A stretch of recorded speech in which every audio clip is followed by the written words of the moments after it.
Buenas noches, bienvenidos a Día Cero, faltan 5 para las 10, estamos en vivo en Canal 9 y ya tenemos en nuestros estudios a Alberto Fernández, jefe de gabinete de Néstor Kirchner, hoy dirigente del Frente Renovador. También nos visita Ricardo Alfonsín, diputado por la provincia de Buenos Aires, integrante de la coalición Cambiemos Gobernante. Y después de muchos meses de silencio, habló Estela de Carlotto con Día Cero, fuertes declaraciones respecto del gobierno de Mauricio Macri. Además, uno de los temas más importantes viene del ámbito internacional. ¿Qué pasó en Turquía? ¿Fue un golpe de Estado? ¿Orquestado por quién? Bueno, Ayelen Oliva, analista internacional, nos va a hablar sobre eso y también sobre el atentado en Niza. Recuerden nuestra cuenta de Twitter, @Día0_C9 y el hashtag Día Cero para comentar el programa. Estamos en vivo hasta las 23:30. ¿Qué pasó esta semana? Algunas cosas fueron estas.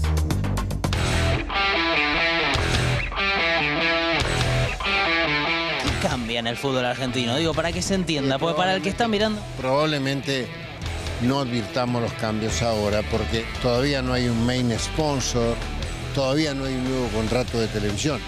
Actualmente, ¿a dónde van a parar los activos o los bienes que provienen de un delito? Lo que termina pasando muchas veces es que cuando llega el momento de la condena y el decomiso, no hay bienes.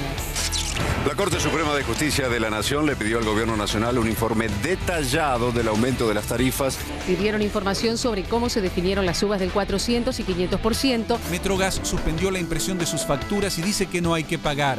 Se esperan anuncios oficiales. Protesta por el tarifazo. Miles de personas se congregaron en distintas ciudades para protestar y expresar su repudio por el aumento de tarifas. Esta manera de decirle al gobierno que así las cosas no van. La Justicia Federal, Andrea, encontró 2 cajas de seguridad a nombre de la hija de la expresidenta de la Nación, Florencia Kirchner. Florencia Kirchner pidió que las abrieran. Una de las cajas tenía un poco más de 4 millones de dólares. Por supuesto, ahora la hija de la expresidenta tendrá que decirle a la justicia de dónde lo sacó. Difunden un video en el que se ve a José López cuando llega al monasterio con bolsos antes de ser detenido. Declararon los policías que detuvieron a José López en el convento de General Rodríguez. Tras esa declaración, el juez Rafecas decidió citar a indagatoria a la hermana Inés, sospechosa de encubrir al exfuncionario. Así la semana y ya con nosotros en la mesa Alberto Fernández, en un ratito Ricardo Alfonsín, pueden verlo ustedes, ya está en nuestros estudios también, pero por lo pronto buenas noches Alberto y gracias por estar con nosotros. ¿Cómo les va? ¿Bien? Muy bien, gracias. Cuando te presentaba decía, bueno, el jefe de gabinete de Néstor Kirchner y revisándote en internet apareces como el jefe de gabinete que más duró. ¿Sigue siendo esto así? ¿Te interesa el récord o no te importa? Nunca pensé que era importante. Nunca pensé que era importante. Es así, fue el que más duró. Sigue siendo. ¿Y por qué pensás que esto fue así? ¿A qué se te puede deber, digamos, tu longevidad como jefe de gabinete? No lo sé. Creo que tenía que ver con que pensamos que iba a ser un proyecto continuo y que yo sentí que en algún momento no lo fue. Y que por eso habrá sido, pero bueno, no sé, la verdad no se me ocurrió. Es una pregunta difícil. Dejaste tu cargo en el 2008. ¿En qué momento dejás estrictamente el kirchnerismo? ¿Dejás de formar parte de ese espacio político? No, yo me fui con muchas críticas a Cristina, la verdad sea dicha, porque me pareció que en esos meses habíamos sometido a la Argentina en un debate muy duro que podríamos haber resuelto de otros modos, que fue el debate del cambio.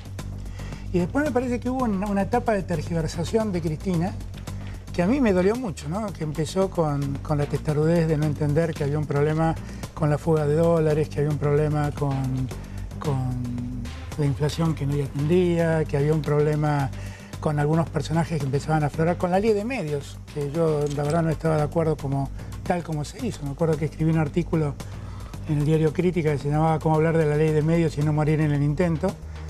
Tan solo por escribirlo me acusaron de cosas terribles. Y después cuando sobrevino algunas designaciones que a mí me parecieron tremendas, ¿no? Con la de Boudou a la cabeza, siguiendo con Milani, y bueno, y ahí las diferencias ya fueron muy profundas. En un momento igual llegaste a juntarte con Néstor Kirchner, me acuerdo, en Olivos. ¿Seguiste teniendo con él otra relación? ¿Era la bronca con Cristina, no con él? Néstor siempre intentó que yo volviera a acercarme. Pero la verdad es que era muy difícil porque la idea de acercarme suponía que yo bajara mis críticas. Y la verdad yo no tenía ni ganas de volver a la función, ni ganas de volver a hacer política en esos términos. Para mí, un espacio político donde el debate no existe no es un espacio político. Eso se parece más a un cuartel, se parece más a un regimiento que a un partido político. ¿Y el debate existía dentro del kirchnerismo cuando en ese grupo, digamos, fundante a nivel nacional? Al inicio sí, al inicio tuvimos muchísimo debate, porque además se incorporó muchísima gente. Graciela Ocaña, los socialistas, gente que venía del Frente Grande, muchísima gente se incorporó inicialmente y el debate era muy profundo. Muchos radicales, casi todos los gobernadores radicales de entonces, de algún modo se sumaron. La época transversal, digamos, exactamente. ¿No? Había un enorme debate y un día se clausuró ese debate y lo que primó fue la obediencia, ¿no? Esta idea que muchos chicos de la Cámpora repetían su condición de soldados era obedecer. Y la verdad no es así. La verdad para mí un lugar donde no se piensa es el lugar ideal para que la política desaparezca. Ahora, para estar en una organización política, vos sos un tipo de la política, ¿no hay que tener cierto verticalismo, cierta obediencia? No, una cosa es la organicidad. ¿Y las discusiones darlas internamente? Sí, una cosa es la organicidad, ¿no? Eso que vos estás diciendo es lo que yo llamo la organicidad. Sí. Eso quiere decir, nosotros debatimos y una vez que se toma una decisión, respetamos la decisión que se tome. Eso es así, pero el debate siempre está. Y lo que yo siento es que desapareció el debate en esos años. Ahora, si vos el debate lo das públicamente, ¿no debilitas a la organización?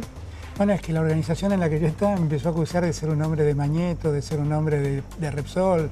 Me acusó de cosas tremendas, tan solo por decir no estoy de acuerdo.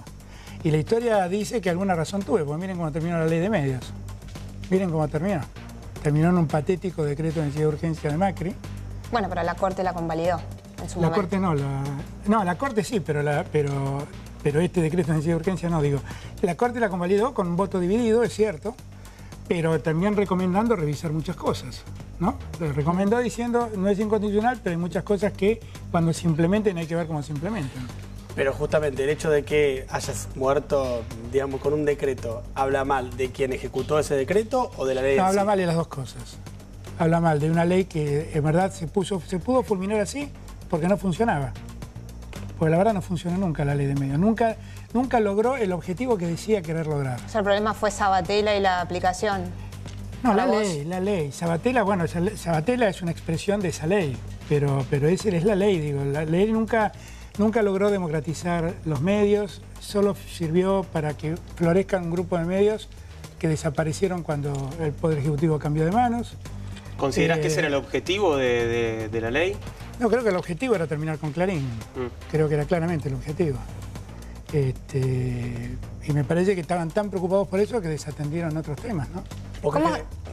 ¿Cómo estás viviendo ahora, como parte fundante del kirchnerismo, todo lo que está pasando con los hechos de corrupción que se conocieron, lo de Lázaro Báez, lo de Jaime también en su momento, después lo de López, siendo que son personajes que venían desde el inicio, ¿no?, de la gestión del kirchnerismo cuando vos también integraste ese gobierno? Con mucho pesar, la verdad con mucho pesar.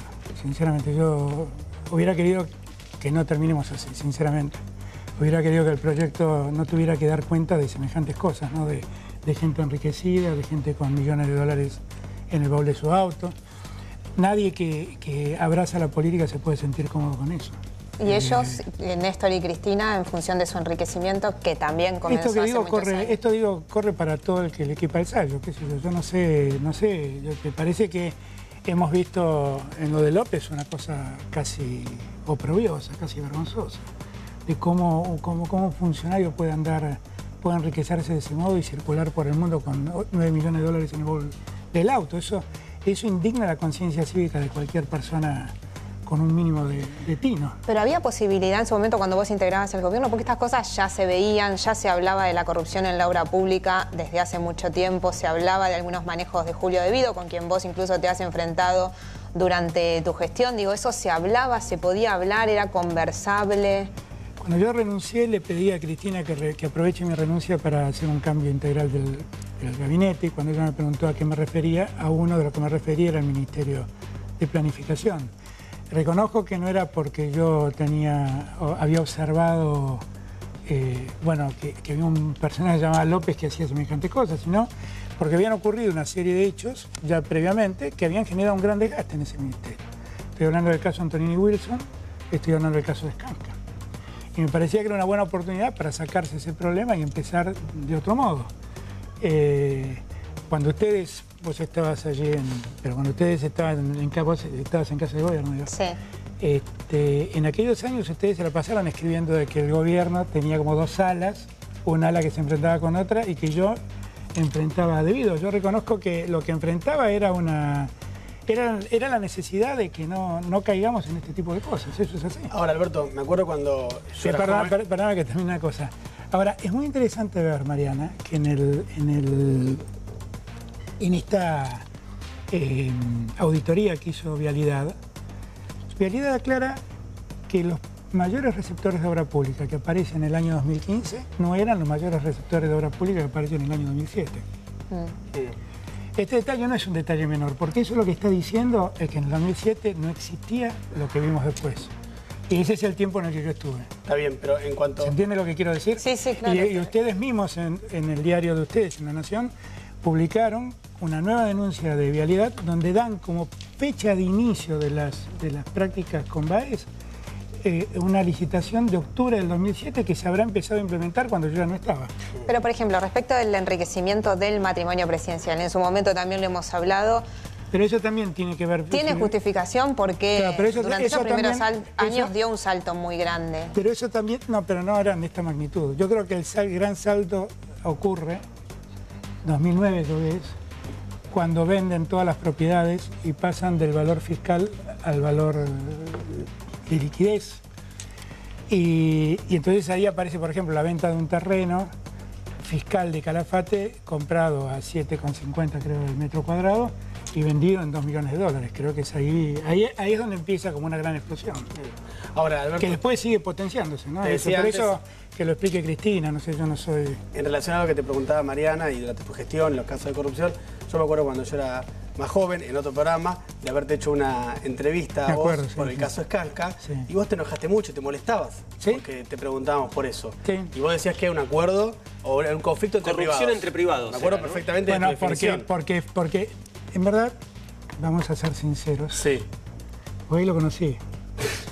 No me conocías, ahí nos conocí. Ahí te enojaste. Ahí lo conocí. El día que te conocí. ¿Quién no se peleó con Alberto Fernández en su momento? No, pero lo que ocurrió en aquella ocasión era que yo te decía, ¿por qué me preguntás a mí si yo no soy el responsable de esto? Ese era el motivo de mi enojo. Ahora... Pero bueno, eras el jefe de gabinete. Sí, pero el jefe de gabinete no resuelve todo, Diego. No, ya lo sé. Yo digo, por ejemplo, bueno, ahora no lo hagan porque si le dan tiempo lo va a preparar. Pero si ustedes lo llaman hoy a Peña y le dicen, escuchame una cosa, ¿cómo son las contrataciones del gas? Peña no tiene ni idea.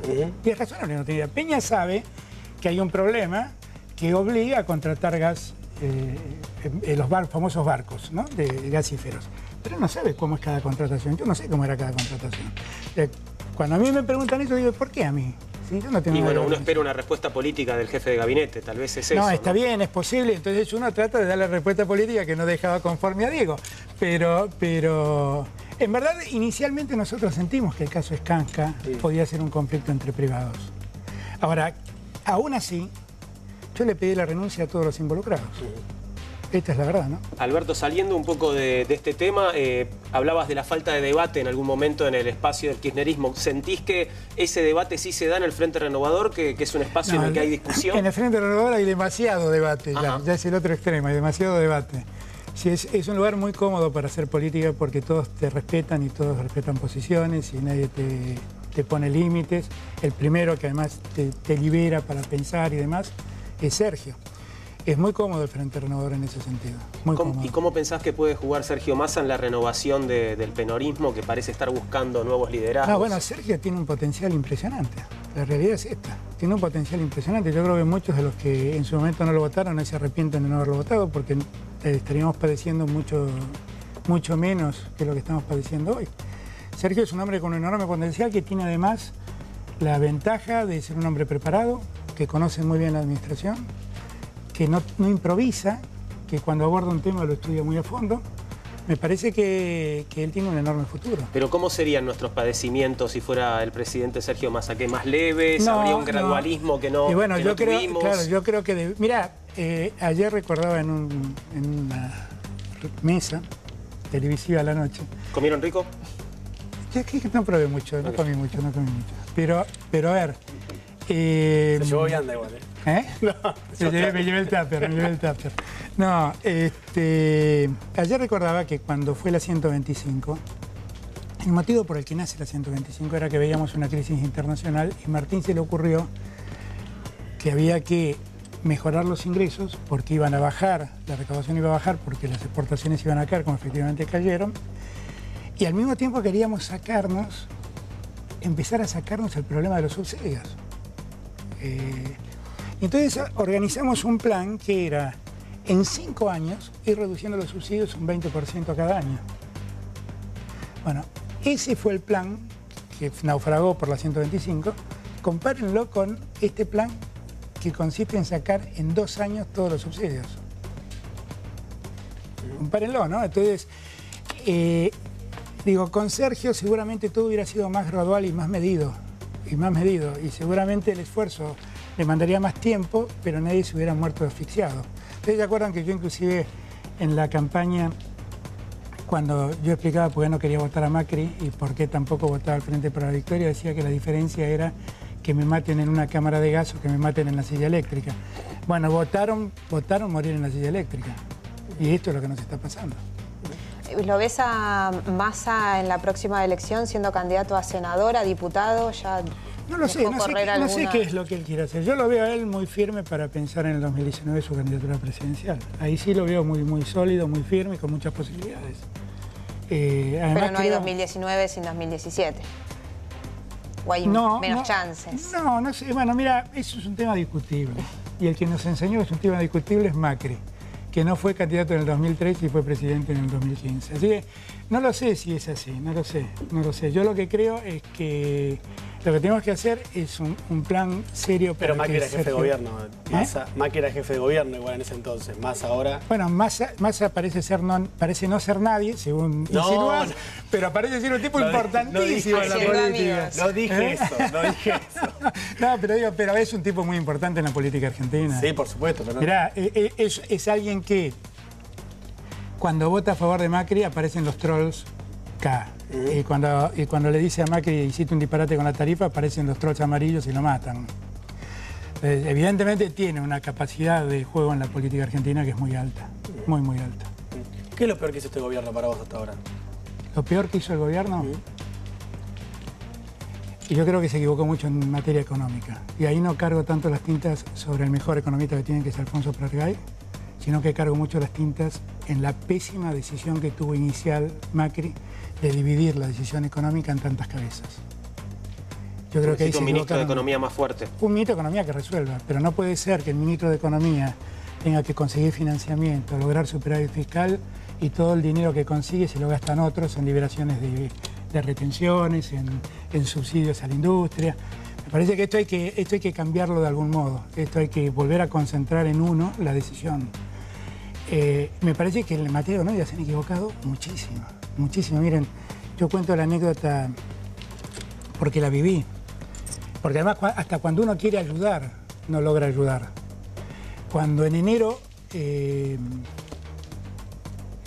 ministro de Energía, Aranguren, anunció que iba a liberar el subsidio, que iba a aumentar la tarifa, y dijo, el Estado se va a ahorrar con esto 4.000 millones de dólares. Yo enseguida hice la cuenta y dijo, bueno, el 50% de los subsidios van a terminar. Y entonces pensé, dije, esto es un estropicio. Esto va a llevar las tarifas a cualquier lado. Y hay que tener en cuenta que el 50% de los subsidios están destinados a pymes. ¿Ok? Entonces, lo llamé a Alfonso. Y le dije, Alfonso, ¿cómo van a hacer esto? Pues mira que si ustedes generan un aumento muy brutal, les va a pasar lo que le pasó a Debido. ¿Qué le pasó a Debido?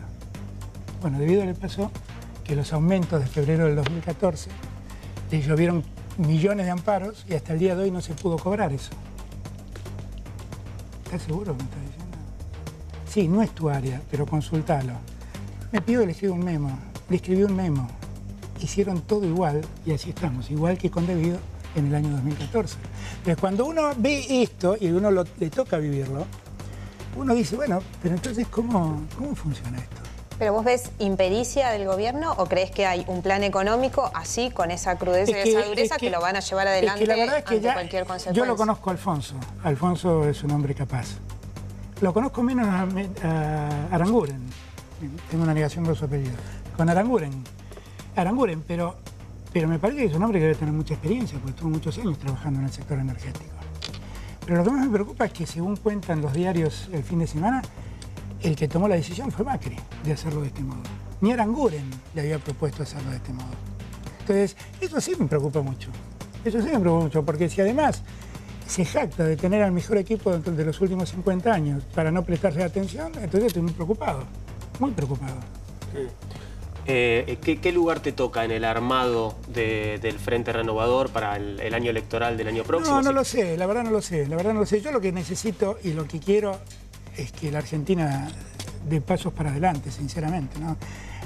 Ya el pasado nos tira mucho para atrás, porque cada noticia de estas que aparecen de corrupción y demás a uno deprimen el espíritu público, como diría alguna vez algún decreto de los años de Perón, que no son buenos. La verdad es una cosa muy espantosa todo eso que pasa. ¿Y te parece que hay dirigentes políticos que aprovechan la judicialización de la política para posicionarse? Sí, no tengas dudas, no tengas dudas. ¿Alguno en particular? Bueno, yo creo que el gobierno se beneficia mucho con esto, sin ninguna duda. ¿Stolbizer? Bueno, yo creo que Margarita siempre fue así. Ella honestamente está planteando lo que cree. Yo no sé, yo no creo que ella esté haciendo política con eso. Ella está actuando como actuó siempre. Pero sí me parece que el gobierno en alguna medida está promoviendo eso. Pasan cosas muy raras, la verdad. Yo el otro día escuchaba el enojo de Tinelli, y la verdad que Tinelli tiene bastante razón cuando dice lo que pasa en las redes sociales, induciendo gente contra gente. Lo vivió Tinelli, lo vivió Sergio, lo viví yo. A propósito de eso, bueno, obviamente todos vimos, ¿no?, las imágenes de lo que te tocó pasar en el patio Bullet. ¿Fue la primera vez que te pasó? Es muy raro, nunca me había pasado. Me pasó y ahí empezó una andanada de tweets impresionante. ¿En contra o bancando? En contra. Impresionante. Como que la agresividad estimula más agresividad. Son los mismos trolls que lo maltratan a Tinelli, quiero aclarar, ¿eh? Son los mismos, con nombre y apellido son los mismos. Yo vi las listas que hizo Tinelli, son los mismos. Pero es una cosa penosa, de verdad es una cosa penosa, porque además muchos periodistas piensan que eso ocurre realmente en la sociedad y son muchos personajes inventados, sueltos. Me parece que el gobierno eso lo tiene que revisar. No sé si yo no me animaría a decir que Macri está en esa lógica, porque sería una locura de mi parte afirmar semejante cosa, pero alguien en algún lugar del gobierno lo está incentivando. ¿Pero crees que la dicotomía, más allá de estas agresiones puntuales, crees que la dicotomía kirchnerismo-antikirchnerismo le es funcional al gobierno? Absolutamente. Por eso te digo, mira Massa. Massa era elogiado en Davos por Macri. Cuando Massa le dijo algo que no a Macri, como fue el tema de las tarifas, salieron a decir que era un demagogo, que era un sinvergüenza, que no había visto nada de lo que había pasado. El mismo tipo que en enero para Macri era el futuro líder del peronismo. Por favor, no, eso es una cosa tremenda como el gobierno actúa y cómo usa eso. Me esperan un segundito, que voy a saludarlo a Ricardo, que estaba esperando hace un rato. Ricardo, ¿bien? ¿Todo bien? Perfecto. Me dejás decirle mi solidaridad en público con Alberto.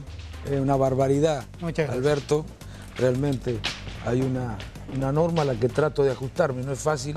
No le hago a los demás lo que no me gusta que me hagan a mí, incluso aunque los demás hayan hecho cosas que no me gustan, que no es además el caso de Alberto, no es una barbaridad. Así que mi repudio absoluto. Claramente, lo mismo pensamos. Con respecto a las medidas económicas del gobierno de Macri, ¿piensa igual que Alberto? Bueno, habló de muchas cosas, Alberto. Sí. A ver... Pero puso el foco sobre todo en las medidas económicas, que las considera muy desafortunadas. Sí, hay algunas cosas que se hicieron bien. Y otras cosas que yo creo que si hubieran consultado a la Unión Cívica Radical las hubieran hecho de otra manera. ¿Pero no consultan a la Unión Cívica Radical? Bueno, no hay un ámbito de discusión interno, no, yo lo he reclamado. Y lo reclamé no ahora, lo reclamé allá por marzo, creo que fue. Dije que era necesario, dado el hecho de que somos un frente que reúne fuerzas que piensan distinto, y no respecto del siglo XIX, piensan distinto de lo que hay que hacer hacia adelante, que era necesaria la existencia de un ámbito de discusión en el que cada una de las fuerzas hubiera podido hacer oír su opinión. Con algunas estábamos de acuerdo, con otras no hubieran hecho. Pero este gobierno entonces no representa el radicalismo, Ricardo. No, eso no tiene nada. La respuesta de ellos, y que también es atendible, es la siguiente. Estamos trabajando sobre la urgencia ya por marzo, ¿no? Marzo, abril sería, no me acuerdo. Nos juntamos en Luján con el jefe de gabinete, con el ministro del Interior, todos los legisladores, y les pedimos allí la creación de ese espacio, o reclamamos y hasta reprochamos que no existiera, y nos dijeron, bueno, que se había estado trabajando sobre la urgencia, sobre la emergencia, cosa que es cierta, y que se iba a crear. Bueno, espero que lo creen. Lo que pasa es que cuando 2 o 3 lo reclaman y otros lo relativizan, es un problema. Todo el partido tiene que estar reclamando, pero por el bien de Cambiemos, porque yo creo que se hubieran hecho mejor las cosas, por el bien de los argentinos en primer lugar. Ahora, Ricardo, perdón, porque lo escucho y no me queda claro si estoy escuchando a un opositor o a un integrante de la alianza de gobierno. Digo, ¿forma parte el radicalismo del gobierno? Naturalmente. Nosotros, no, del gobierno no, lo dijo el propio presidente de la República. No es una coalición de gobierno, por eso me extraña que lo contradigan algunos desde la Unión Cívica Radical a pesar de lo que dijo. Pero eso no quiere decir que nosotros no tengamos derecho a participar en las decisiones, porque en primer lugar, porque hicimos un esfuerzo para que llegara el presidente de la República a la primera magistratura. Y en segundo lugar, porque nos sentimos responsables de cómo le vaya a este gobierno. Y si, bueno, tenemos que acompañar decisiones, por lo menos queremos participar. Es muy violento acompañar a una decisión que uno no comparte, si no ha participado en la discusión. Yo creo que con las tarifas se hubieran hecho otra cosa. Si hubieran consultado al partido, estoy seguro, como con las mineras, hubieran hecho otra cosa. Bien, opiniones sobre la gestión actual, no solamente tenemos la de Alberto Fernández, la de Ricardo Alfonsín. Estuvimos en la semana con Estela de Carlotto, la titular de Abuelas de Plaza de Mayo, en el marco de un informe que estamos preparando sobre nietos recuperados. Maya Tarsic estuvo conversando con Estela, que dio algunas definiciones políticas y su mirada sobre el gobierno de Mauricio Macri. Creo que vale la pena que lo compartamos y los invito a Ricardo y Alberto a que lo vean y después lo conversamos. ¿Por qué se te rompió, pobrecita, tan pobre? Así se compran todo roto, mis nietas también, todos. Durante el gobierno anterior se promovió la agenda de los derechos humanos. ¿Cómo te sentís con este gobierno nuevo? Claro, el cambio de gobierno con un gobierno de derecha como es este, porque es así, ya está dicho no por nosotros, sino por la sociedad. Ya el presidente empezó mal cuando antes en campaña dijo que éramos un curro. Ya ahí empezamos a ver que este hombre venía con un pensamiento totalmente distinto, porque eso fue una ofensa muy fea. El diálogo con Macri lo conseguimos tardíamente, se consiguió una persona que habla muy poco expresivo. Después hubo dentro de su gestión personajes como Lo Pérfido. Y algunos temas que todavía nos preocupan mucho porque es como querer tener un cambio de historia, un cambio de relato, un cambio banalizado. ¿Cree que todo eso tiene que ver con que el ministro Garabano se haya reunido con Cecilia Pando, la haya recibido en su despacho? Creemos que efectivamente recibir y sobre todo escuchar a esta gente que está reclamando lo imposible, que es la libertad de los genocidas, están tratando de poner nuevamente en el aire y en la sociedad la teoría de los dos demonios. Y acá hubo un solo demonio que fue el Estado terrorista. Lo demás fue una lucha con virtudes y defectos que hizo un pueblo cuando se insubordina contra la injusticia y quiere un cambio. Con esas frases y esos globos y esos bailes quieren desvirtuar, pero es lo que está pasando. El Bicentenario, una fecha magnífica para volcar el amor a la patria, el amor a la historia. Él invita al rey de España, que es un viejo decrépito, que está cuestionado en su propio país, llamándolo querido rey y diciéndole, pobre, cómo habrán sufrido los congresales cuando hicieron esto, porque es todo lo contrario a la historia. Es de un desatino total, de una ofensa, de una falta de respeto porque dice no voy al desfile porque estoy cansado del viaje. El presidente, que es el jefe de las Fuerzas Armadas, tiene que estar. Todo esto nos deja un sabor muy amargo, muy preocupante, que junto a otras medidas de orden económicas están haciendo estragos en la Argentina, con los despidos. Es decir, que estamos viviendo un momento de incertidumbre y de temor, pero no miedo, porque miedo no vamos a tener, sino que nos tenemos que preparar permanentemente, cotidianamente, después de leer las noticias, a confrontar. Y desde abuelas, ¿cuáles son las medidas que quieren tomar? El diálogo para aclarar punto por punto las cosas. Cuando son buenas, aplaudir, y cuando son malas, criticarlas y tratar de desvirtuarlas. Por ejemplo, la renuncia de lo pérfido, que nos ofendió terriblemente, se consiguió. Bueno, parecía Estela de Carlotto estar reclamando espacios de conversación, espacios de diálogo, un poco, Ricardo, lo que nos estaba diciendo dentro de la coalición gobernante, ¿no? No tiene nada que ver lo que yo digo con lo que dice bueno, Estela. Ella tiene otro sentido todo lo que dice. Dijo muchísimas cosas también. Nosotros somos un frente que, como te dije, reúne tradiciones políticas diferentes. Y hay dos tipos de decisiones. Una, la que se toman desde el Ejecutivo. En esas hemos tenido muy pocas ocasiones de participar, si existió alguna. Y en las del Congreso sí podemos participar. Bueno, muy bien, queremos participar también en las decisiones que se toman desde el Ejecutivo, no en el día a día, pero sí cuando se toman decisiones respecto a cuestiones muy sensibles. ¿Y qué piensa, Ricardo, sobre la política de derechos humanos que viene llevando adelante el gobierno de Macri? Que tiene que continuarse con la investigación de todos aquellos juicios en los que se estaba había denunciado a los violadores de derechos humanos. Por supuesto que esa es nuestra posición. A ver, no se le puede preguntar a un radical qué piensa respecto a los derechos humanos. No. Porque los que hemos tenido siempre una actitud coherente... No, ya lo sé, pero soy un radical. El tema de los derechos humanos, los que hemos tenido una actitud coherente, hemos sido nosotros. El justicialismo no tanto. Y yo entiendo que las razones por las cuales en algún momento de la historia tuvieron posiciones diferentes. Pero bueno, que no nos quieran colocar a nosotros en lugar de lo que tienen que dar explicaciones. Nosotros siempre hemos dicho lo mismo. Siempre hemos dicho lo mismo. Ahora, Ricardo, respecto de este decreto que modificó y le dio más autonomía a las Fuerzas Armadas... Eso no es cierto. Y yo cuando digo una cosa, cuando he tenido que decir algo, que diferenciándome, aunque no sé quiénes puedan, si los trolls o lo que sea, puedan salir a criticarme, la digo. Porque creo que es mi responsabilidad y sin sentirme dueño de la verdad. Pero trato de aportar a las decisiones que se toman, aunque sea desde este espacio, ¿no? Bueno, eso no es cierto, lo del decreto ese es absolutamente falso. Si hubiera sido al revés, lo hubiera dicho. Dicen que, por ejemplo, se terminaron con la posibilidad de que los organismos de derechos humanos puedan opinar cada vez que hay una censura. ¿Dónde está eso? Dicen que ahora se cambió el régimen de ascenso. ¿Dónde dice eso? No dice nada de eso. Todo, a ver, no lo digo yo, si ustedes quieren, alguien podría creer que no quiero confrontar con el gobierno. Vayan a preguntarle al CEMIDA. ¿Se acuerdan de lo que es el CEMIDA, no? El Centro de Militares para la Democracia, que han testimoniado en juicios por violación de los derechos humanos en la Argentina y en el mundo han contribuido.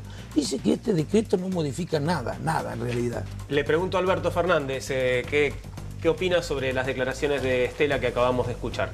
Algunas cosas me parecen ser muy preocupantes, ¿no? Que el ministro de Justicia reciba a Cecilia Pando me parece gravísimo, porque es una persona naturalmente violenta, porque efectivamente creo que tiene razón cuando dice Estela que en algún lugar quiere volver a revivirse la teoría de los dos demonios. Y me parece que es un tema que la Argentina ya saldó. Lo saldó entre el juicio a los comandantes allá por el año 85. Y después, cuando empezó el enjuiciamiento de los subordinados, ya el tema quedó saldado. Es un tema de la justicia, no es un tema nuestro. Es un tema que tiene que resolver la justicia. Y no debe interferir nadie. A mí me parece que cuando Garabano recibe a alguien tan estigmatizado como Cecilia Pando, está mandando un mensaje a la justicia también. Sí, Ricardo. A mí no me preocupan las reuniones. Yo entiendo lo que dice Alberto. A mí me preocupan las cosas que se resuelven en las reuniones. Yo dialogo con todo el mundo, incluso con quienes están mis antípodas, incluso con personas que no son democráticas. Hay que a veces dialogar para ver si podemos neutralizarlas y hacerles comprender que cometen errores.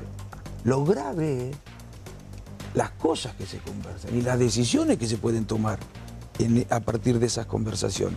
Si hay un cambio en la política de derechos humanos, muchos se están presionando, los medios, algunos, bueno, siempre históricamente tenía una posición muy distinta a la del Partido Radical, más próxima a la del justicialismo al principio, en la década del 80. Bueno, si hay algún cambio en este sentido, a mí por lo menos me van a encontrar señalando con ánimo constructivo las diferencias y los riesgos que implica... Bueno, ya señaló que no le gustó la presencia de Rico, ¿no? En el desfile. Tampoco personalizo, a ver. Tampoco, es cierto, porque me decían, bueno, Rico, y el operativo Independencia. Claro. Que los chicos no se deben saber, que eran, no ustedes, los más jóvenes. Muchos de los miembros del operativo Independencia están siendo juzgados ahora por crímenes de lesa humanidad. Y Aldo Rico me decían, bueno, pero el hombre se integró a la democracia, y es cierto, aunque nunca se arrepintió, pero Aldo Rico va a ser siempre un símbolo del movimiento Cara Pintada, que se alzó contra la democracia. Ya no lo digo porque haya sido mi padre presidente, sería un tonto si me manejara con ese tipo de sentimientos. Lo digo porque me parece que no se pueden banalizar los hechos, hacerlos desfilar al operativo Independencia y a Aldo Rico, que además trató de lograr cierta reivindicación confundiéndose con los excombatientes, ¿no? Que también reaccionaron, algunos por lo menos, repudiando. Me parece que tiene que hacerse cargo Aldo Rico. Ricardo, pero ¿no hay una responsabilidad del ministro? ¿No hay una responsabilidad del ministro? Bueno, el ministro ha dicho, a mí nadie me ha llamado, y ojalá hubiera habido otros reclamos también, ¿no? Otros reclamos en mi propio partido. Porque estas cosas tienen que quedar claras, como dice Alberto. En esto no tiene que haber... Otros reclamos quiere decir sentirse más acompañado en el reclamo. Sí, son pocos los reclamos que ha habido. Ojalá mi presidente del partido hubiera dicho algo. Usted está hablando de Ernesto Sanz desde el principio, ¿no? ¿Vos sentís que Ernesto Sanz condujo el radicalismo? Ernesto Sanz no es presidente del partido. Pero te pregunto por Ernesto Sanz, que es la persona que tiene mucho peso dentro del partido y la más cercana a Mauricio Macri. ¿Vos sentís que él condujo el radicalismo hacia la derecha? No, mira, ese es un análisis que si yo te dijera sí o no estaría simplificando. Yo creo que acá hubo un debate en el partido, ¿no? Acerca de los riesgos que corría la Argentina en términos republicanos, en términos de valores republicanos y de valores democráticos. Yo creía que eso se podía, que existían esos riesgos. Efectivamente, creo que se estaba produciendo la degradación de ciertos valores y de la república y la democracia.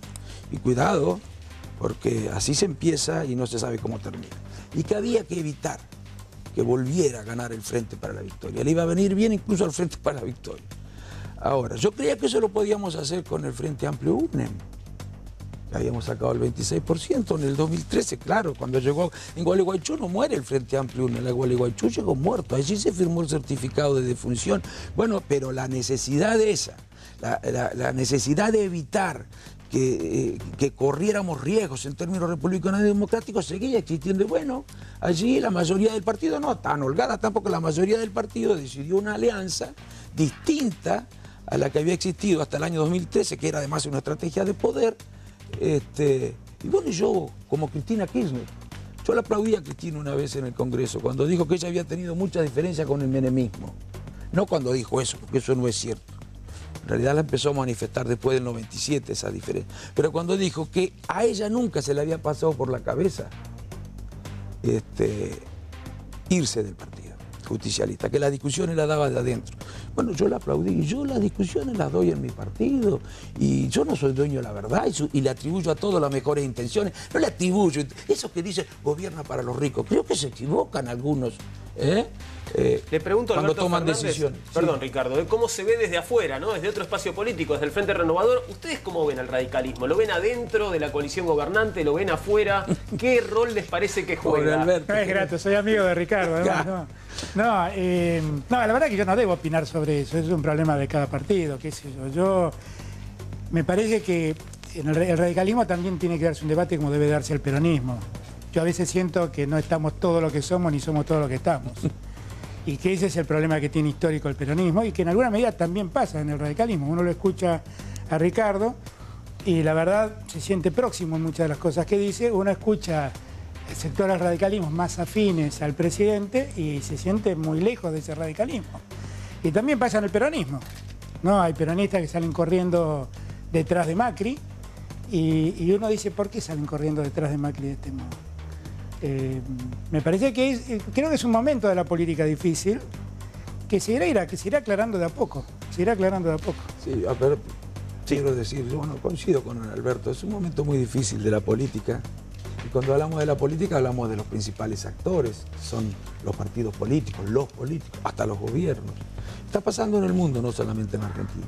Y yo reconozco que aquella discusión en Gualeguaychú aquella propuesta que hacían algunos era atendible. Ahora, el problema es, la sociedad, decimos nosotros, se ha despartidizado, ¿no? Antes se hablaba del voto cautivo. Era una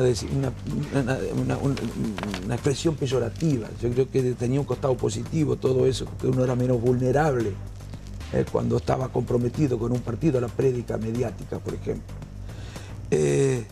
Pero el problema es que si bien la sociedad se ha despartidizado y se ha desideologizado, hasta se ha despolitizado, yo creo, como dice Alberto, hasta a los partidos le ha pasado eso, ¿no? Hasta los dirigentes de los partidos, no todos, pero tienen como una tendencia a decidir sus opciones políticas en cada elección según las encuestas. Bueno, así no nos va a ir bien. La gente creerá que así va bien, adelante. La gente tiene derecho en democracia, por supuesto, y que haga lo que quiera, pero así no nos va a ir bien. Ahora, Ricardo, vos se nota por lo que decís y por tu trayectoria además que sos una persona de partido, sí, respetuosa a la decisión del partido, pero más allá de eso, cuando te escucho hablar, no solamente acá, sino en últimas entrevistas que has dado, yo te noto incómodo dentro de esta alianza con el PRO. No, a mí lo que me incomoda es no poder decir las cosas. Por eso reclamo ese espacio, porque, a ver, yo estoy seguro de que si pudiéramos nosotros influir, algunas decisiones hubieran sido distintas. A ver, esto de las tarifas ha neutralizado decisiones buenas, ha opacado decisiones buenas, como la de ampliar el universo del ingreso universal, como la del IVA, como la de los juicios a los jubilados, como la de ganancias insuficiente, pero buena en el fondo. Bueno, el aumento de las asignaciones familiares son buenas decisiones. Me acuerdo que Daniel Scioli decía que con todo esto se iba a terminar, no se terminó. Ahora, por ahí cometen estos errores, que son errores no solo de concepción, de gestión. ¿Considera que tomó nota el gobierno de la protesta del jueves por la noche? El gobierno tiene una virtud, además de las que pueda tener y que cada uno, quiero señalar esta. Manifiesta disposición a la rectificación. Ahora, no hay que abusar de eso. No, claro, mejor es no equivocarse, sí. Claro, no es obligación equivocarse. Claro. Ni siempre se aprende a través del error. Y si hubieran escuchado al partido, no reclamo nada tan natural. O equivocarse en privado y acertar en público, ¿no? Bueno, dar la discusión, no sé qué quiere decir eso, pero dar la discusión, dar la discusión acerca de cómo hay que tomar las decisiones, a ver, qué decisión es la más correcta. Nosotros tenemos cuadro político muy importante, lo tenemos a Jorge La Peña, lo tenemos a Daniel Montamar, bueno, tenemos hombres con experiencia en el Estado, en la cosa pública, porque una cosa es el sector privado y otra cosa es el Estado. No tiene nada que ver, la lógica empresarial es totalmente distinta a la lógica de la función pública. Si un empresario aplica la lógica de la función pública, se funde. Y si un estatista, un jefe de Estado aplica la lógica del empresariado, destruye al país. Esta semana Ernesto Sanz dijo que la manera de aplicar el aumento de tarifas del gobierno había sido gradualismo puro. Bueno, la realidad ha demostrado, ahora se está dando ese debate y yo no sé si lo decidió el presidente. Yo creo que no lo han aconsejado bien al presidente. Yo no creo que el presidente no tiene por qué saber. Me parece que más vale que no ha sido gradualismo puro bien. Pero yo creo que ni siquiera se ha implementado bien. Porque no creo que previeran aumentos de 1.500%, del 2.000%. Ni siquiera se implementa. Parece que no tenemos la misma mirada sobre qué es gradual y qué es un tratamiento de shock. No lo vemos de la misma manera. Quiero preguntarle a Alberto Fernández si caceroleó el jueves, si salió a... No caceroleé porque siempre estuve en desacuerdo de los cacerolazos. Pero compartí siempre. Es más, se enojaron mucho conmigo porque dije que el cacerolazo fue una situación desesperada de la Argentina que no se justificaba en esta instancia. Pero sí creo que el debate hay que darlo. Es muy interesante lo que decía recién Ricardo. Miren, alguna vez en Chile alguien me contó lo que le pasó a Bachelet en su primer mandato. Bachelet en su primer mandato quiso diferenciarse de Lagos y construyó un gabinete lleno de CEOs y de gente llegada de universidades del mundo. Llegó con 75 puntos de imagen positiva y en 6 meses tenía 25 puntos y el gobierno explotado. Y el motivo fue básicamente cómo actuaron los CEOs a la hora de resolver los problemas. Porque en verdad una persona, y en eso tiene mucha razón lo que acaba de decir Ricardo, una persona que está preparada para conducir una empresa, no es que sea de derecha o de izquierda, buena o mala. Es una persona que busca cuál es el nicho de la sociedad, a dónde llegar, y encamina toda su política empresaria para cautivar a ellos. Entonces, si yo hago jeans, me voy a concentrar en venderle pantalones a los más chicos, a gente de entre 18 y 25 años. Y no me va a importar la persona de 50 años, no me va a importar porque no lo va a comprar. Eso en el Estado no se puede hacer, porque uno no puede pensar la sociedad como una parte. Y cuando uno resuelve, tiene que resolver el todo. Entonces, esto que alguna vez me lo explicó un chileno y lo entendí maravillosamente bien, ahora lo veo acá.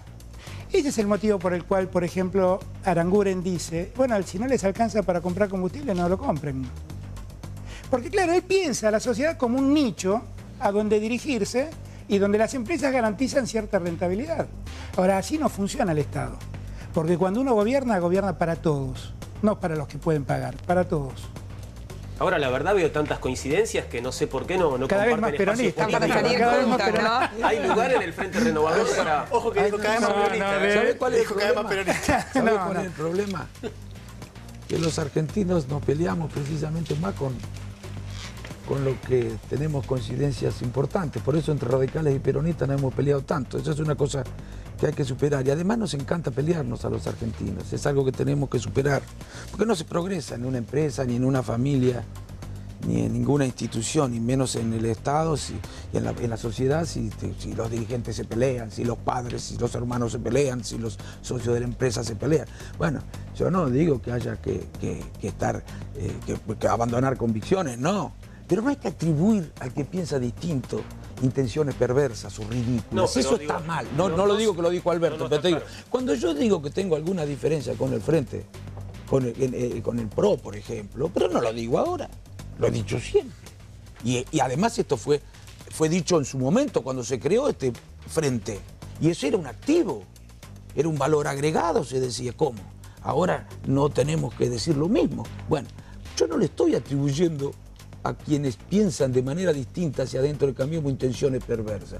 Creo que piensan que las cosas se resuelven de una manera y yo no creo que las cosas se resuelven de esa manera. Ambos estamos inspirados en la necesidad, en el deseo de resolver los problemas, pero no coincidimos en los instrumentos. ¿Pero cómo sale el radicalismo? ¿Una diferencia de sensibilidad social? No, creen que los problemas sociales se resuelven de esta manera. Yo creo que los problemas sociales se resuelven de otra. Y además, la forma que yo creo que resuelve los problemas de los argentinos, la historia reciente, nacional e internacional, nos da la razón.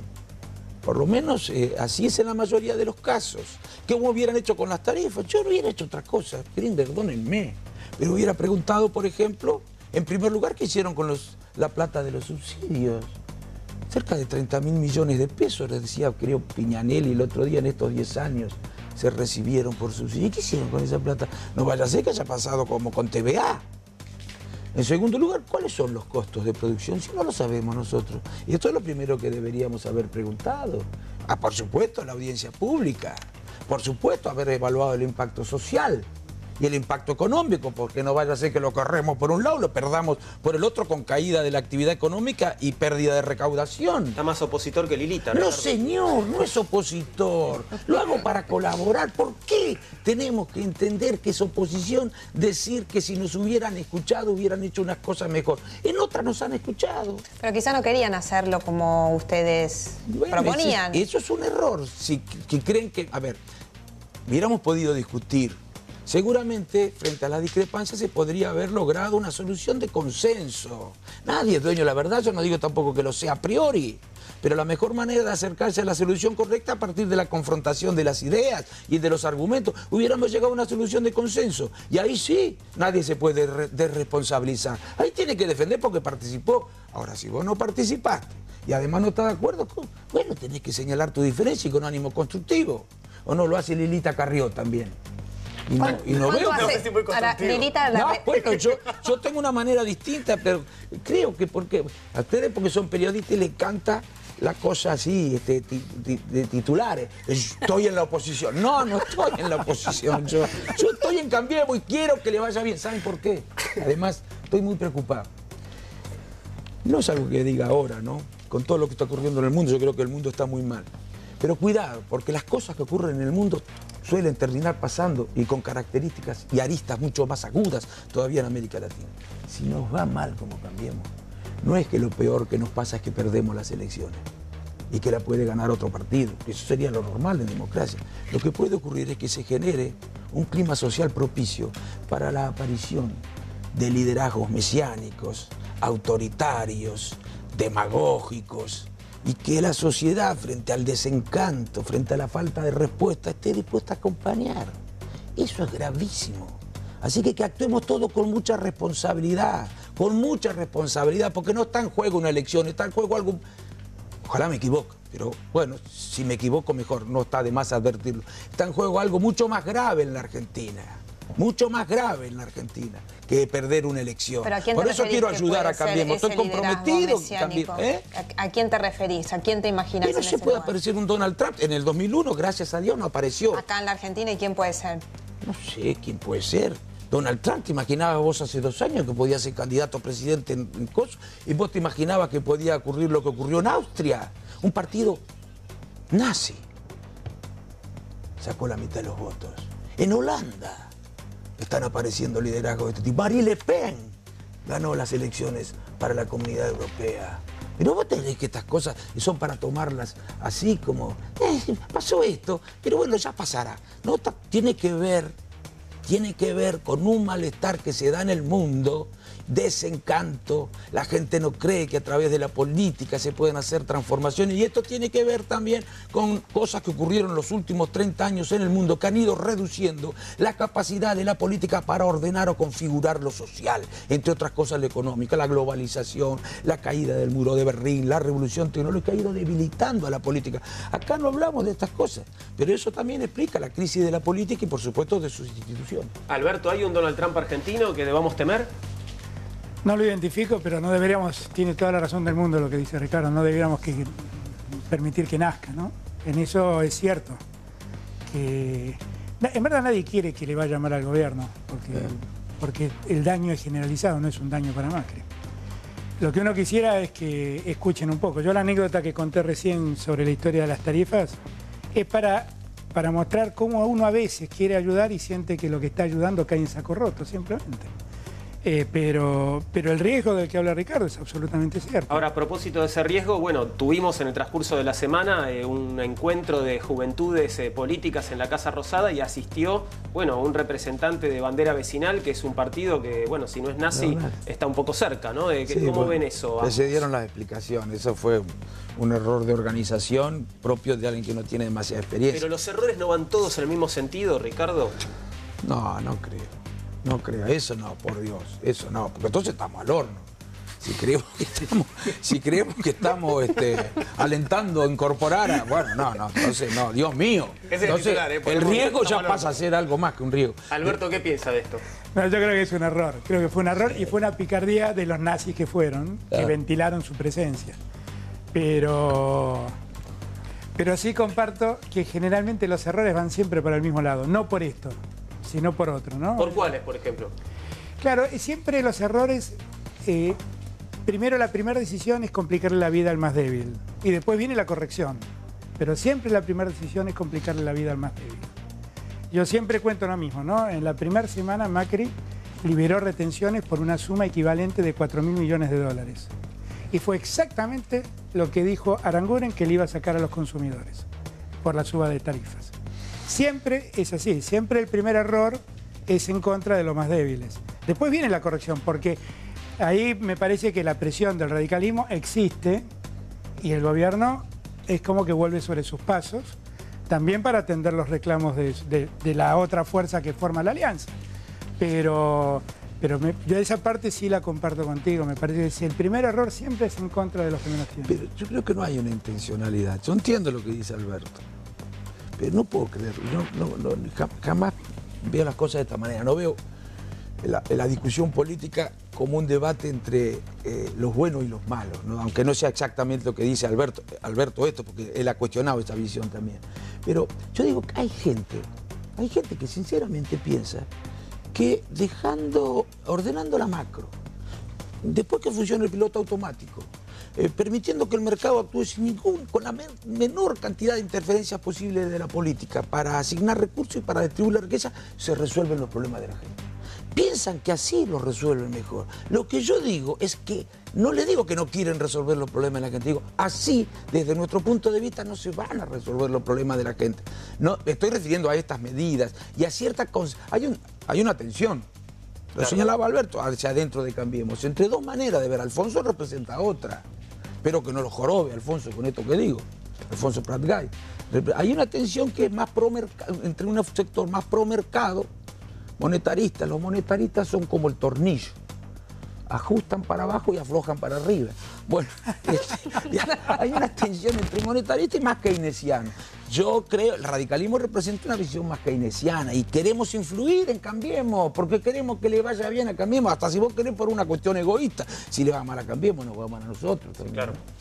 Claro. Ricardo, muchas gracias por haber venido esta noche. Ricardo, tiene que haber una fórmula, ¿no? Alfonsín Fernández, ¿cómo se ve? Ponerse de acuerdo en el orden. Son dos gallegos. Yo además tuve el enorme honor de trabajar con Juan Zurril y en el gobierno de su padre. Tengo un enorme cariño. Siempre guardé un gran cariño por su padre y un gran respeto de siempre por Juan Zurril. Y bueno, y a Ricardo, la verdad le tengo un enorme cariño. Yo también. Y lo valoro mucho, además, humana y políticamente. Gracias, Alberto, por haber venido. No, también, al contrario, gracias a Alberto ustedes. Fernández, Ricardo Alfonsín, nuestros invitados de esta noche aquí en Día Cero. Saben ustedes que muchos creen que la historia argentina se repite constantemente, otros creen que no, que es una evolución constante hacia un lugar que no sabemos todavía cuál es. Vamos a comprobarlo revisando tapas de otros años, tapas de 17 de julio pasados en nuestra sección Fuimos Tapa.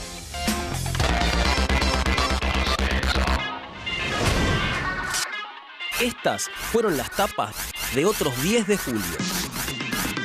1990. Iberia dice que pagará 500 millones por aerolíneas. No dice que los va a pagar vendiendo los bienes de aerolíneas. No se puede todo. Julio del 91. Mario Caserta, acusado de lavar dinero narco, paga una fianza de $100.000 y sale libre. Lo juzgarán 12 años después. Lo encontrarán culpable y le darán 5 años. Pero no fue preso. Julio del 96. El ministro de Defensa, Oscar Camilión, acusado de la venta ilegal de armas a Ecuador, renuncia. Lo juzgarán 17 años después. Lo encontrarán culpable y van a darle 5 años. Tampoco fue preso. Julio del 98. El ex jefe de la aduana, Ibrahim al-Ibrahim, acusado de lavar dinero narco, es apresado en Siria. Le dictarán prisión preventiva en la Argentina, pero nunca vino a cumplirla. Los 90 fueron eso. Impunidad. Tapa del 17 de julio del 99. La Iglesia ratifica que el infierno existe. Tapa del 17 de julio del 2001. Negociaciones con el PJ, recortes de jubilaciones, paros, ajuste y endeudamiento. Sí, el infierno existía. Julio del 2007. Cae la ministra Felisa Micheli porque le encuentran una bolsa con plata en el baño. Las desventajas de no tener amigas monjas. Tapa del 17 de julio del 2008. Cobos inventa el... Mi voto no es positivo. Y empieza un estrellato que va a durar menos que un voto en una canasta. Los argentinos fuimos turbios, fuimos ingenuos, fuimos burdos, fuimos livianos, fuimos tapa. Las vueltas de la vida. Vamos a repasar ahora algunos de los temas importantes de la semana. Bueno, hubo idas y vueltas con el tarifazo, Mariana. Sí, porque la semana arrancó con este anuncio que había hecho el gobierno. ¿Se acuerdan? Un tope de 400% para la tarifa de gas, 500% también en el caso de las empresas. Lo cierto es que hubo una decisión el viernes de la Sala 2 de la Cámara Federal de La Plata, que fue la que había determinado que se anulaban los aumentos, que estableció ahora que queda como estaba ratificado ese fallo, con lo cual este tope que anunció el gobierno como salida política al conflicto de las tarifas vuelve a foja cero, no corre más, no vale. ¿Qué tiene que hacer el usuario? Bueno, 3 opciones en este punto. La más fácil, no pagar. Llega la factura, va y no paga porque está vigente este fallo. La otra es pagar una parte porque se puede pagar en 2 cuotas. Esa es una posibilidad. El gobierno ha dicho que si puede avanzar con esta idea de aumentar finalmente con este tope, se le va a devolver. Y la otra, bueno, es pagar. Algunos seguramente ya lo han hecho y esperar a que llegue la famosa nota de crédito y algún día te devuelvan lo que ya pagaste. Algo paradójico, ¿no?, de lo que estuvimos hablando en la semana sobre este último parche, ¿no?, del tope del 400%, es que, bueno, termina el gobierno premiando al que más consume en lugar del que menos consume, ¿no? Y bueno, se da esa cosa insólita, ¿no? Claro. ¿Por qué le pasa al gobierno en definitiva? Tiene que reacomodar el discurso. Empezó diciendo que era una cuestión de subsidios, de achicar el déficit, achicar el gasto del Estado. Así nació esta idea, todos ya lo sabíamos, durante los primeros días de gobierno, si se quiere, que se venía un aumento en todas las tarifas de servicios. Después cambió, claro, cuando pasó todo esto no, en realidad nos estamos quedando sin gas, sin electricidad, tenemos que cuidar, y por eso la frase del presidente también esta semana de no estar en casa en patas y en remera. Bueno, ahí me parece que está la cuestión de ir reacomodando ese discurso frente a una situación complicada de la que no tienen hoy una salida, porque además la Corte pateó la cuestión para más adelante. Lo que pasa es que la salida finalmente va a ser de la Corte Suprema de Justicia, seguramente en agosto, ahora está en feria judicial. La Corte hizo ese pedido que le dio 10 días al gobierno, con información que tiene que brindar el gobierno y argumentar el por qué tomó esta decisión con el tarifazo. Lo cierto es que va a terminar definiendo la Corte seguramente en agosto, o se espera, o el gobierno al menos espera que en agosto. Más, porque vos tenés, por ejemplo, frenada la tarifa de electricidad en Provincia de Buenos Aires por 3 meses. Se está rigiendo esa cautelar. ¿Qué dicen quienes apelaron eso, ¿no?, y están detrás de esa demanda? Que bueno, que una de las posibilidades es que esto quede todo en stand-by por 3 meses, que son los meses donde la gente más usa, obviamente, para calefaccionarse el gas y también la electricidad, porque hay muchos electrodependientes, sobre todo en Provincia de Buenos Aires. Y bueno, que después ya el impacto del aumento, pasados estos 3 meses de mayor consumo, no sea tan fuerte. Bien, el jueves por la noche tuvimos protestas por el tarifazo, cacerolazo, ruidazo redefinido para algunos, y la respuesta de funcionarios del gobierno fue salir a tocar el timbre al día siguiente. Más ruido todavía, sí, estuvieron ayer sábado recorriendo varios lugares, sobre todo del conurbano. Dicen en el gobierno que recorrieron todas las provincias, pero en realidad se vio, y sobre todo por Twitter, más que nada en lo que tiene que ver con Urbano, apoyaron mucho los intendentes de Cambiemos. Te toca el timbre de Anguren, qué lindo, ¿no? Yo me puse a buscar en todos los tweets de todos los funcionarios a ver dónde estaba el equipo económico, pero no apareció en ningún lado tocando el timbre de nadie, así que sí, Aranguren, Pratgay. Qué susto, igual te toca el timbre Pato Bullrich y pensás que viene a detener. Claro, no tengo nada.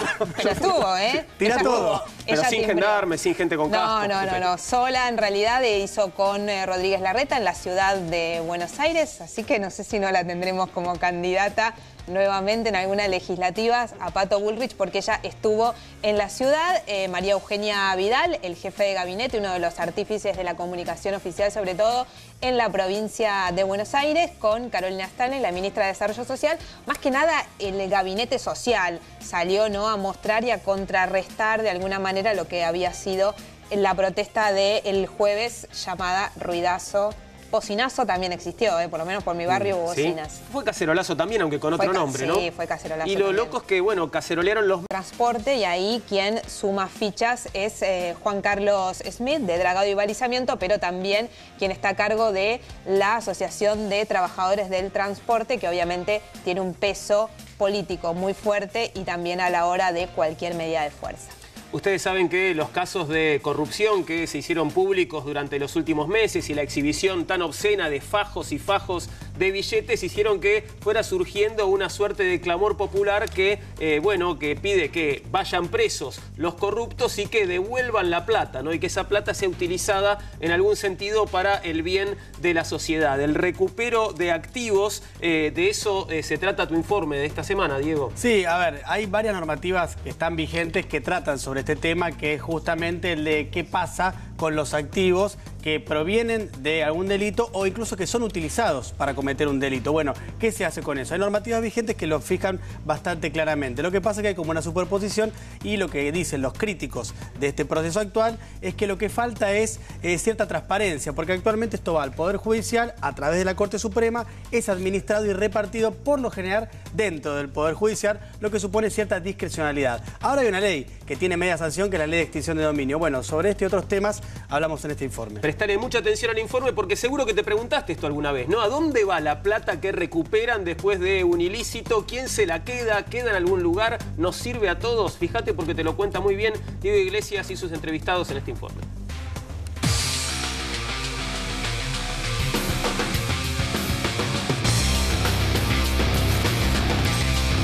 Cada año en Argentina se recuperan millones y millones de pesos en bienes provenientes de causas de narcotráfico, corrupción y trata de personas, entre otros delitos. Quien se encarga de coordinar el destino de estos activos recuperados es la Corte. Pero, ¿qué pasa con esos bienes? ¿A dónde van a parar? ¿Quién se los queda?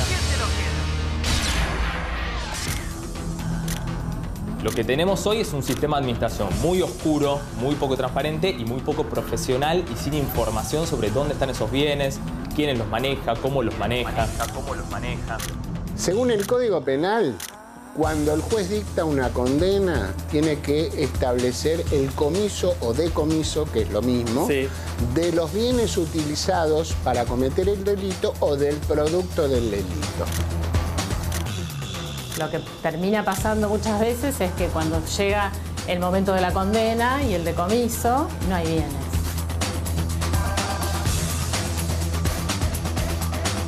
Agustín, ¿qué es el recupero de activos? El recupero de activos es un proceso que básicamente lo que busca es que cuando vos tenés ciertos delitos que te generan una ganancia, buscar la forma de que el Estado pueda lograr que ese dinero vuelva al Estado y que justamente no quede en manos de quienes se dedican a estas actividades criminales. En primer lugar, lo que hay que hacer es identificar los bienes. Para eso, digamos, es muy importante hacer la investigación patrimonial desde el inicio de la actuación penal. Actualmente, ¿a dónde van a parar los activos o los bienes que provienen de un delito? Bueno, los bienes que se pueden, como si fuera el dinero, por ejemplo, o incluso la droga, se deposita en el Banco Nación o en el Banco Ciudad. ¿Ese dinero en qué está hoy? ¿Está invertido? ¿Está generando intereses? ¿Está quieto? ¿Qué pasa si el día de mañana a la persona hay que devolverle dinero por la razón que sea? Lo que nos pasa en general cuando encontramos dinero o bienes, viene la etapa de la justificación. Nos ha pasado que encontramos funcionarios con bienes que era imposible justificarlos y aparecen donaciones de la abuela, del amigo. Sí, me parece una abuela generosa. Claro. Por otro lado, hay un par de leyes, una de ellas la de autarquía del Poder Judicial de la Nación, que dispone que en caso de que los bienes no se sepa quién es el dueño de ellos, o en el caso de decomiso o demás, eso ingresa a la parte del Estado Nacional que es el Poder Judicial de la Nación. Lo maneja especialmente el Poder Judicial en general, con la Corte Suprema a la cabeza, digamos, que es quien tiene la responsabilidad política, como organismo máximo del Poder Judicial, de definir una administración más clara, más transparente y más eficiente, además. Pasa lo que pasa con los autos, con las computadoras, con todo. Se deprecia, se arruina. Que todo se haga un remate de todo, aunque no haya condena. Y si después hay un inocente y hay que devolverle algo, se lo indemniza con ese fondo. Pasan a formar parte de la masa global de recursos del Poder Judicial. Y nos quedamos con que hoy el dinero que se recuperó, por ejemplo, a María Julia Sogaray, no se sabe en qué se usó. No se sabe si va a un curso de capacitación, a construir algo o a qué. En este sistema hay todavía, digamos, una falta de armonía y un poquito de anarquía en cuanto a los ordenamientos aplicables. En el Congreso se trató el tema de la extinción de dominio. ¿Qué significa eso? ¿De qué estamos hablando cuando hablamos de extinción de dominio? Extinción de dominio es el nombre que se le da a muchos países de América Latina al decomiso, sobre todo al decomiso antes de la condena. Uno lo que investiga no es solamente al involucrado en esa actuación penal, sino también a todos los familiares y allegados. Si uno tiene una sospecha que hay alguna persona que está actuando como testaferro, también hay que investigarla y de esa manera identificar todos los bienes que tiene esa persona. La ley de extinción de dominio dispone la posibilidad de que el Ministerio Público Fiscal inicie una acción en el Fuero Civil y Comercial Federal que no esté supeditada a la acción penal que está tramitando contra las personas relacionadas con el hecho delictivo. Lo importante, por ejemplo, es hacer allanamientos en el comienzo de la investigación. Si lo hacen, digamos, previendo todos los aspectos, va a estar el dinero y los bienes en guaridas fiscales. Si uno va a la casa y hace un allanamiento, seguramente encuentra algún papel que te da cuenta de esos bienes. ¿Qué cambia entonces con esta sanción de la extensión de dominio?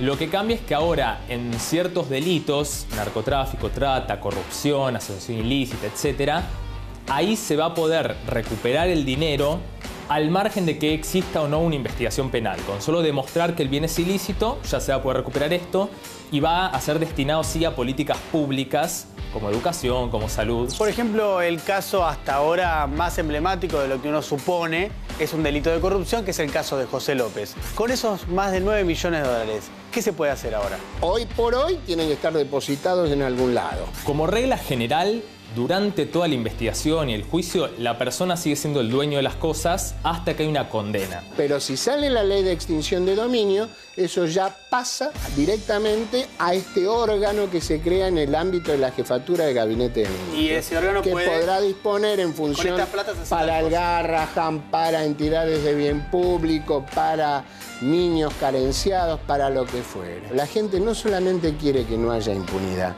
también quiere que la sociedad tenga su resarcimiento.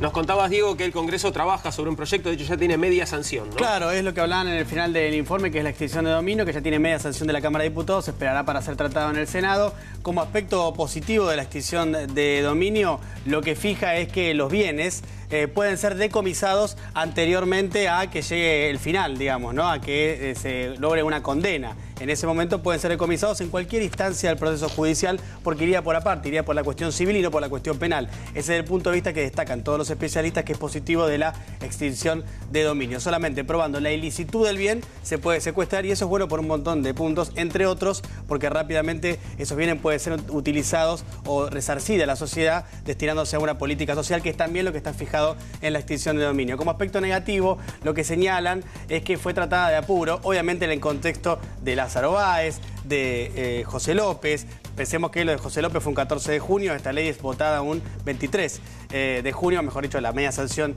de la ley. Por tanto, los especialistas también lo que señalan es que en este apuro se pueden haber dejado de lado algunas cuestiones importantes. Entonces, ahí tenemos algunas diferencias, pero lo cierto es que lo que sí es seguro que la extinción de dominio, tal cual está, mejora la situación actual y produce cierto ordenamiento que era necesario para este tema de los bienes.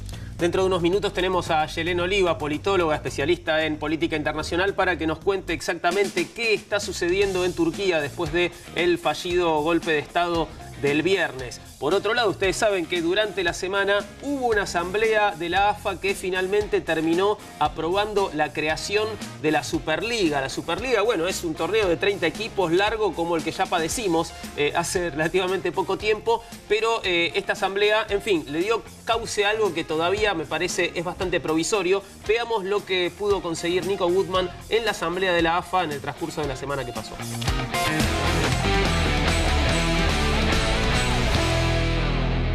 Estamos en el predio Julio Humberto Grondona, que la AFA posee en Ezeiza, porque en este gimnasio techado se va a aprobar hoy la Superliga. Yo creo que esto es cambiar de collar y seguir siendo perro. Nuestro objetivo es que entiendas de qué se trata. Ya te adelanto que vamos a fracasar. Ahí está el diputado Facundo Moyano. Ese que va caminando para allá es Cherquivialo. Ahí lo vemos a Raúl Gámez. Ahí llegó Chiquitapia y ahí adelante está Angelici. Bueno, empezó la asamblea. ¿Se va segura? Qué raro todo. Están votando asambleísta por asambleísta. Se levantó Angelici en medio de la votación. Se acerca el Chiquitapia a hablar con él. Todo esto mientras se está votando. ¿Cómo vamos a hacer para terminar con los déficits cíclicos de funcionamiento y de no echar a un técnico en la cuarta fecha porque perdió 3 partidos? ¿Y qué hemos elegido de referencia? Un modelo que ha ahondado las diferencias entre los clubes chicos y los clubes grandes. Presidente Angelici. Gracias, señor presidente. Evidentemente no están todos de acuerdo con la Superliga. Si nadie hace una moción en contrario, me parece que se entiende que es unanimidad. Está a consideración. Por la negativa, vamos a levantar la mano los que estén por la negativa.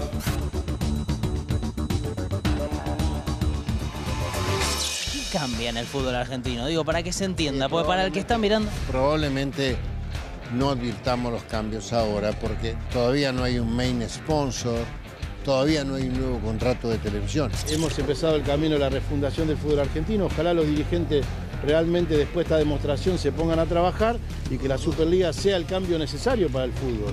Yo creo que la Liga es la consecuencia de algo. Acá la liga es el comienzo de algo. Estamos con Mario Giamaría, el único dirigente de la AFA que votó en contra de la Superliga, ¿es así? Él tuvo la posibilidad de venir y de expresar lo que él piensa y está muy bien, y esa es la manera. El que no piensa de la misma manera que los demás tiene la posibilidad de expresarlo y de levantar su mano o no. Yo creo que se podía haber hecho todo lo mismo dentro de la estructura de AFA. ¿Qué pasa ahora con la AFA? Va a pasar como con las empresas del Estado residual, que se queda con las deudas y la nueva estructura lleva los ingresos. Vos fijate que en diciembre no todos pensábamos igual, estábamos 37 a 37, 38 a 38 y sin embargo hoy fue 71, entonces me parece que hay que seguir trabajando de esta manera. El contrato con el Fútbol para Todos lo tiene la Asociación del Fútbol Argentino. Tendrá que hacer una cesión de derechos a favor de la Superliga. Hay que ver si eso está permitido. Es complicado. Si no fuera complicado no habría comisión normalizadora ni intervención de la FIFA. Si no fuera complicado no se hubiera votado un nuevo orden de disputa de campeonato. Es complicado. Cuando se habla de una mejora económica, de la posibilidad de generar un recurso extraordinario e incorporar un ingreso extra a los presupuestos institucionales, a todos les interesa. A nosotros la ecuación no nos altera porque nosotros recibíamos 0 pesos. Así que si ahora dice que van a triplicar los recursos, recibiremos 0 al cubo. ¿Lo extrañan a Grondona? Yo particularmente sí. ¿Y el fútbol en general? ¿Qué te parece? Muchos sabían lo que había que hacer con la AFA estando Grondona en vida. Se murió Grondona y nadie supo lo que había que hacer con la AFA. Pero también por la gestión de Grondona se terminó llegando a todo esto, ¿no? No creo. Creo que no.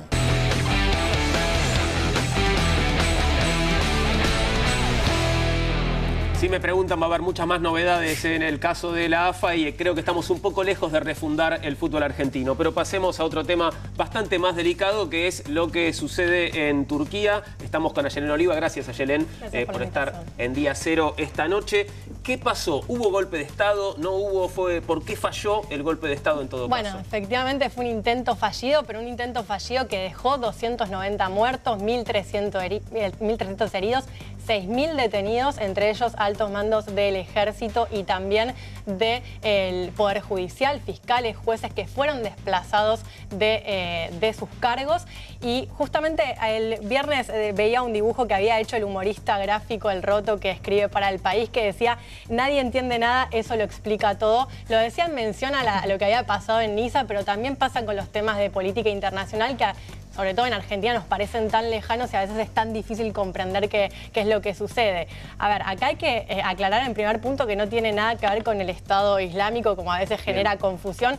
Y esto genera confusión porque hace un par de semanas tuvimos un atentado en manos del Estado Islámico en Estambul, en el aeropuerto, que también dejó una gran cantidad de muertos.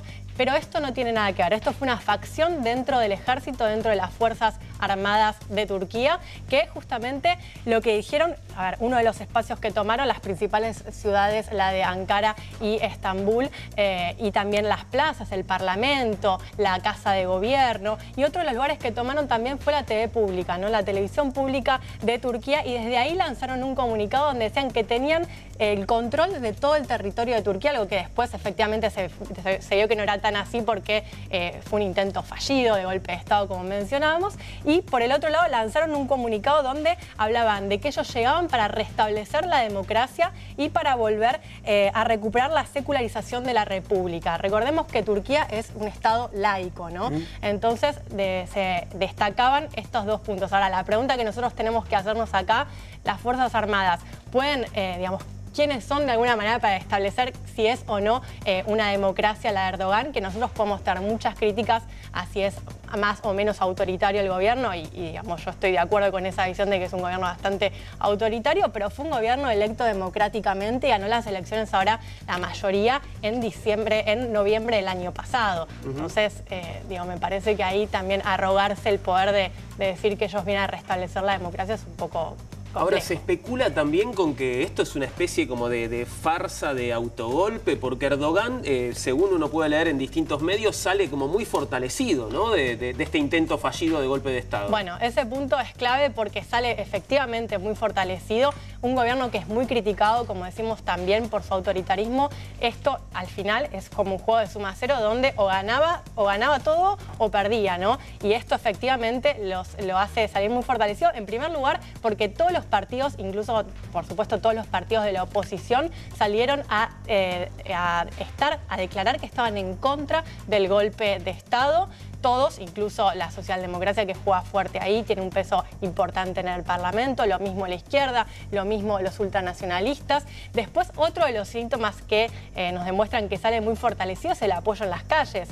Digo, él lanza un mensaje donde, toma la televisión pública, pero él estaba hablando en ese momento por el teléfono con la CNN, ¿no? ¿Dónde estaba? Porque no estaba en Turquía. No, estaba en la costa de Turquía de vacaciones, ¿no? Bien. Pero volvió... Hablando por FaceTime en la CNN. Claro. Así es. Eso también, el respaldo que hubo en las calles de Turquía, que detuvieron el intento de golpe, es clave el rol social ahí que jugó la sociedad turca, porque... también vimos imágenes bastante fuertes de linchamientos a soldados en manos de civiles. Hay un video terrible que se ven, que dicen un civil que acababa de matar a un soldado y dice, bueno, vamos 4, vamos por el siguiente. Bastante terrible esa situación y ese panorama. Y después por el apoyo internacional que recibió también el gobierno de Erdogan, tanto de líderes como Angela Merkel de Francia, de Obama mismo de Estados Unidos, salió fuerte a decir que estaban a favor de Erdogan. Ahora, Erdogan culpa a un clérigo que se llama Fethullah Gülen, puede ser, que Fethullah Gülen, sí. Está exiliado en Estados Unidos y le da como la responsabilidad del armado de este golpe. A su vez, hay opositores que señalan que, como anticipaba recién Juan, esto puede tratarse de un autogolpe o se vieron favorecidos en el gobierno por esto. ¿Quién es este clérigo? Bueno, ahí estamos hablando de alguien que era un viejo aliado de Erdogan. Erdogan no hubiese llegado al poder en el 2001, las elecciones que ganó en el 2001, si no hubiese tenido y contado con el apoyo de este líder religioso islamita, que es islamita, pero no es extremista y fanático como las imágenes del islamismo que nosotros tenemos del Estado Islámico, sino que es un islamita que cree en el Estado moderno, que cree en el sistema capitalista, no tiene ninguna contradicción con todo eso, y que supuestamente en el 2013 hubo una ruptura entre estos dos sectores, tanto de Erdogan como de este movimiento de Gülen, donde le quitan su apoyo porque empieza una campaña, supuestamente, según denuncia Erdogan, de desprestigio, que lo denuncian por casos de corrupción. Y Erdogan habla de que ellos integran un Estado paralelo dentro del Estado turco porque tienen acceso a muchísima información y, de alguna manera, Erdogan dice que ellos fueron los que provocaron la desestabilización del gobierno. Ahora, acto seguido, hay que destacar una cosa. Fethullah Gülen salió a decir que ellos estaban totalmente en contra de este intento de golpe de Estado. Después que sale Erdogan a decir y aclarar esto de que por ahí ellos están atrás de esto, que son los ideólogos del golpe de Estado con el apoyo de las Fuerzas Armadas, dicen, bueno, tal vez fue un autogolpe por parte de Erdogan.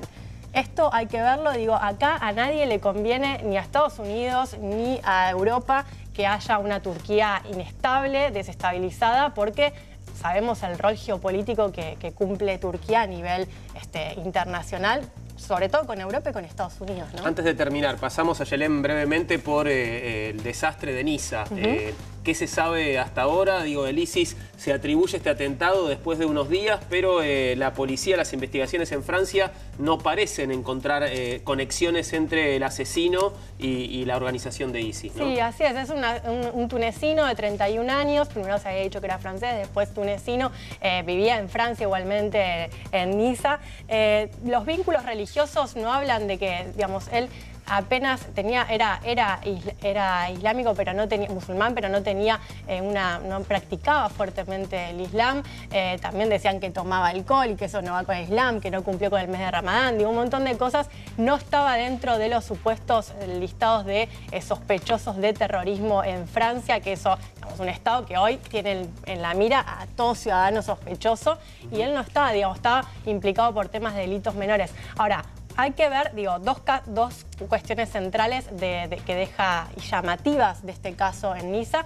Por un lado, que no fue un atentado con bombas, ni con explosivos, ni con armas, si bien él además tenía armas, pero fue un camión que se embistió a 84 personas, un desastre en un momento de festejos que se estaban dando en Niza y en Francia, en toda la población francesa. Y después, por otro lado, el hecho de que hablan de una radicalización espontánea. Digo que probablemente él digamos, no tenía vínculos directos con el Estado Islámico, aunque ellos ya dijeron que es un soldado del Estado Islámico, pero no tenía vínculos directos y se encontró motivado por esto y salió a hacer estos actos, digamos, trágicos y terroristas, ¿no? Hay que ver después que se confirma, que dicen que vínculos hay, pero por ahora es todo muy frágil el vínculo con el Estado Islámico, pero a los dos, tanto al gobierno de Francia como al Estado Islámico, hoy le conviene también decir que es producto del Estado Islámico, ¿no? Ayelén, gracias por habernos acompañado esta noche. Gracias. Ayelén Oliva estuvo con nosotros. Vamos a un corte y estamos de vuelta en Día Cero.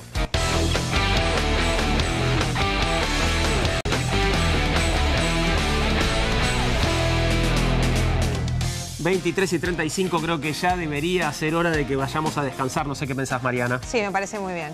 ¿Vos, Diego? Sí, totalmente. Los quiero felicitar por el composeo, a pesar de que me dejaban afuera. Sí, nos pusimos de Realmente, acuerdo. la próxima no sé qué te pasó, avísenme. un pañuelito. Claro, avísenme y algo me traigo para no quedar afuera. La semana que viene tenés revancha, pibe. Vamos, nene.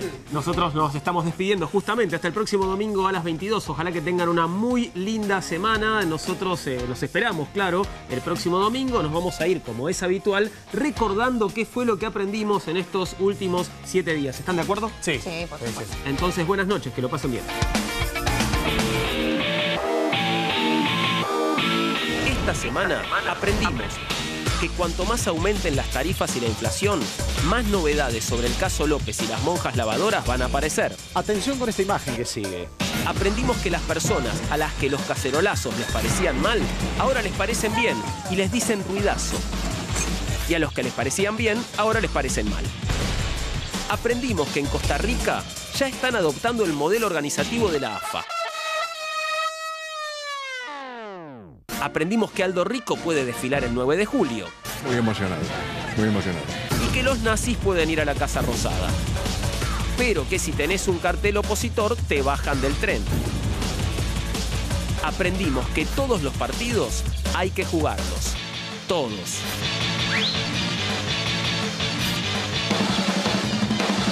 Y todo esto en apenas una semana. Porque vivir en Argentina es no terminar de aprender nunca. ¿Qué aprenderemos la semana que viene?